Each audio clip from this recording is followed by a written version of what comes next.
മാധവ് ചില ചോദ്യങ്ങൾ ഉന്നയിച്ച സമയത്ത് പ്രിയപ്പെട്ട ഉല്ലാസ് സ്വരാജ് റൗണ്ടിലൂടെ 3 റൗണ്ട് ഉരുണ്ട് കഴിഞ്ഞു. ഇനി അദ്ദേഹത്തെ കൂടുതൽ ഉരുളിക്കാൻ വേണ്ടി ഫോഴ്സ് ചെയ്യരുതെന്നാണ് എനിക്ക് അഭ്യർത്ഥിക്കാനുള്ളത്. കാരണം ഈ കാര്യത്തിൽ ബി.ജെ.പിയുടെ മുഖം, കപട മുഖം പൂർണ്ണമായും കേരളത്തിലെ ജനങ്ങൾക്ക് മുന്നിൽ വെളിവാക്കപ്പെട്ടിരിക്കുകയാണ്. നിങ്ങൾക്കെതിരായി കേരളത്തിലെ മുഴുവൻ ജനങ്ങളും ജാതി മത രാഷ്ട്രീയ വ്യത്യാസമന്യേ കേരളത്തിലെ ബി.ജെ.പിക്കെതിരായിട്ട് കേരളത്തിലെ മുഴുവൻ ജനങ്ങളും തിരിഞ്ഞപ്പോൾ ഗത്യന്തരമില്ലാതെ ആ നിലപാടിലേക്ക് എത്തേണ്ടി വന്നാണ്. ഒന്ന്, ശ്രീ സന്ദീപ് വാര്യർ, ഈ വിഷയം ഛത്തീസ്ഗഡിൽ നടന്ന ഒരു നിയമ പ്രശ്നം മാത്രമാണ്. അത് അതിന്റെ പ്രോസസ് അനുസരിച്ച് നിയമപരമായി മാത്രം മുന്നോട്ട് പോകേണ്ടുന്ന ഒന്നാണ് എന്നാണ് ശ്രീ ഉല്ലാസ് ബാബു പറയുന്നത്. അതിൽ ബി.ജെ.പി എടുത്തിരിക്കുന്ന വളരെ പ്രൊആക്റ്റീവ് ആയിട്ടുള്ള നിലപാടുകളെ കുറിച്ച് ചോദിക്കുമ്പോൾ അത് അങ്ങനെ ചെയ്യേണ്ടതില്ലേ എന്നും അദ്ദേഹം ചോദിക്കുന്നു. അപ്പോൾ മറ്റുള്ളവരൊക്കെ വിവാദമുണ്ടാകാൻ പോകുന്നവരാണ് എന്ന് അദ്ദേഹം പറയുകയും ചെയ്യുന്നു. അവർ മാത്രം സഹായിക്കാൻ പോകുന്നു എന്ന നിലപാടാണ് ബി.ജെ.പി പറഞ്ഞു വെക്കുന്നത്.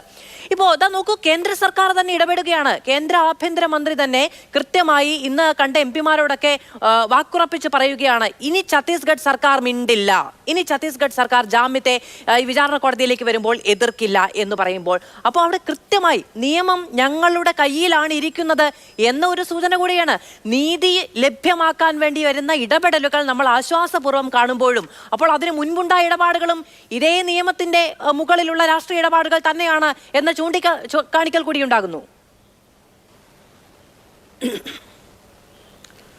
മാധു നിലവിൽ തന്നെ ഇടപെട്ട സമയത്ത് സംസാരിക്കുന്ന മാധു ചില ചോദ്യങ്ങൾ ഉന്നയിച്ച സമയത്ത് പ്രിയപ്പെട്ട ഉല്ലാസ് സ്വരാജ് റൗണ്ടിലൂടെ 3 റൗണ്ട് ഉരുണ്ട് കഴിഞ്ഞു. ഇനി അദ്ദേഹത്തെ കൂടുതൽ ഉരുളിക്കാൻ വേണ്ടി ഫോഴ്സ് ചെയ്യരുതെന്നാണ് എനിക്ക് അഭ്യർത്ഥിക്കാനുള്ളത്. കാരണം ഈ കാര്യത്തിൽ ബി.ജെ.പിയുടെ മുഖം, കപട മുഖം പൂർണ്ണമായും കേരളത്തിലെ ജനങ്ങൾക്ക് മുന്നിൽ വെളിവാക്കപ്പെട്ടിരിക്കുകയാണ്.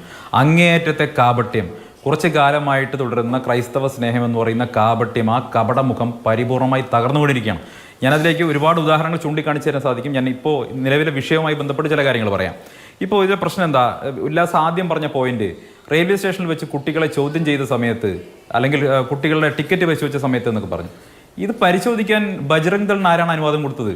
ഇവിടെ പ്രശ്നം എന്ന് പറയുന്നത് നിയമമല്ല, ആ നിയമത്തെ കയ്യിലെടുക്കാൻ സംഘപരിവാറിന്റെ ഒരു ഫ്രിഞ്ച് എലിമെന്റ് ആയിട്ടുള്ള ബജ്റംഗ് ദളിന് ആര് അനുമതി കൊടുത്തു? അവിടെ ഈ ജനക്കൂട്ടം നീതി നടപ്പാക്കുന്നു എന്നുള്ളതാണ് പ്രധാനപ്പെട്ട പ്രശ്നം. ആ ജനക്കൂട്ടത്തിന്റെ ആക്രോശം നിങ്ങൾ കണ്ടതല്ലേ?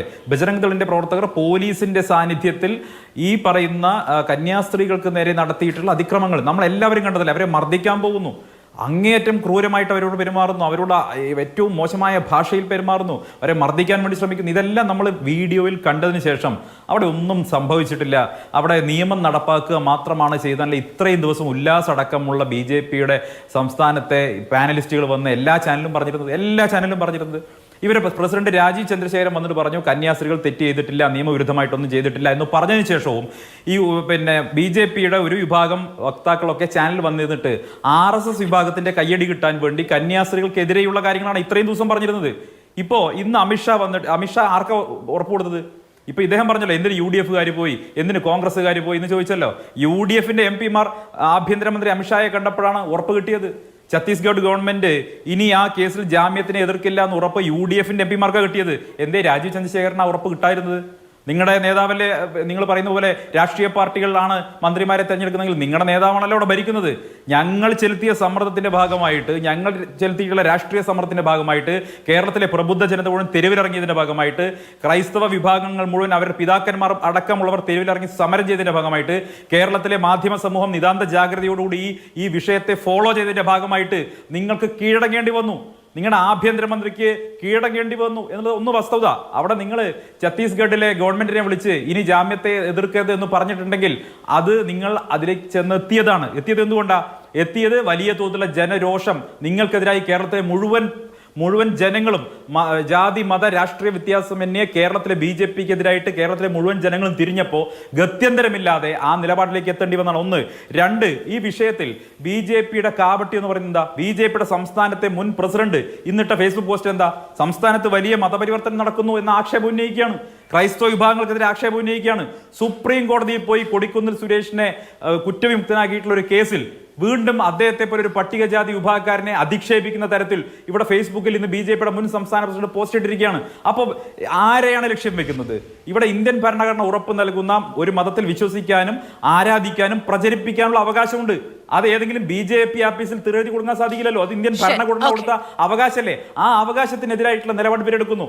ഇവരുടെ തന്നെ ഭാഗമായിട്ടുള്ള ശശികല ടീച്ചർ ഇപ്പോൾ ഇട്ട ഫേസ്ബുക്ക് പോസ്റ്റ് എന്താ? നിങ്ങൾ വായിച്ചു നോക്ക്. ഇവിടുത്തെ പിന്നെ തിരുമേനിമാരെ പുലഭ്യം പറഞ്ഞുകൊണ്ട് ഹിന്ദു ഐക്യവേദിയുടെ നേതാക്കന്മാര് സാമൂഹ്യ മാധ്യമങ്ങളിൽ ഫേസ്ബുക്കിൽ പോസ്റ്റ് ഇട്ടുകൊണ്ടിരിക്കുകയല്ലേ, നിങ്ങൾ കണ്ടിട്ടില്ലേ? അപ്പൊ RSSന്റെയും സംഘപരിവാറിന്റെയും കേരളത്തിലെ സൈബർ അണികളടക്കം ക്രൈസ്തവ പുരോഹിതന്മാരെയും കന്യാസ്ത്രീകളെയും ഒക്കെ സാമൂഹ്യ മാധ്യമങ്ങളിൽ പുലഭ്യം പറഞ്ഞുകൊണ്ടിരിക്കുകയാണ്. അത് തടയാൻ അവർക്ക് കഴിയുന്നുണ്ടോ? ഈ കേസ് ഇവർ പറഞ്ഞല്ലോ, ഇപ്പോ ഛത്തീസ്ഗഡിലെ കോൺഗ്രസ്സുകാർ എന്തുകൊണ്ടോ പറഞ്ഞല്ലോ, കോൺഗ്രസിന്റെ അഖിലേന്ത്യാ നേതൃത്വത്തിൽ അഭിപ്രായം പറഞ്ഞല്ലോ, പാർലമെന്റിന് അകത്ത് പറഞ്ഞല്ലോ, പ്രിയങ്ക ഗാന്ധിയെ ഇനി അതിൽ വേറെ ആരാ അഭിപ്രായം പറയുന്നത്? പ്രിയങ്ക ഗാന്ധി തന്നെ ഈ വിഷയത്തിൽ അഭിപ്രായം പറഞ്ഞല്ലോ. ഈ കന്യാസ്ത്രീകളെ എത്രയും പെട്ടെന്ന് മോചിപ്പിക്കണം എന്നുള്ള അഭിപ്രായം, കോൺഗ്രസിന്റെ അഭിപ്രായം കൃത്യമായി പ്രിയങ്ക ഗാന്ധി അടക്കമുള്ള കോൺഗ്രസിന്റെ ദേശീയ നേതൃത്വം പറഞ്ഞിട്ടുണ്ട്. നിങ്ങൾക്കാണ് നിലപാടില്ലാത്തത്. നിങ്ങൾക്ക് കേരളത്തിൽ തന്നെ ഒരു നിലപാടില്ലാത്ത പാർട്ടിയാണ്. വക്താക്കൾക്ക് വേറെ നിലപാട്, സുരേന്ദ്രന് വേറൊരു നിലപാട്. ശരി, ഞാൻ വരാം.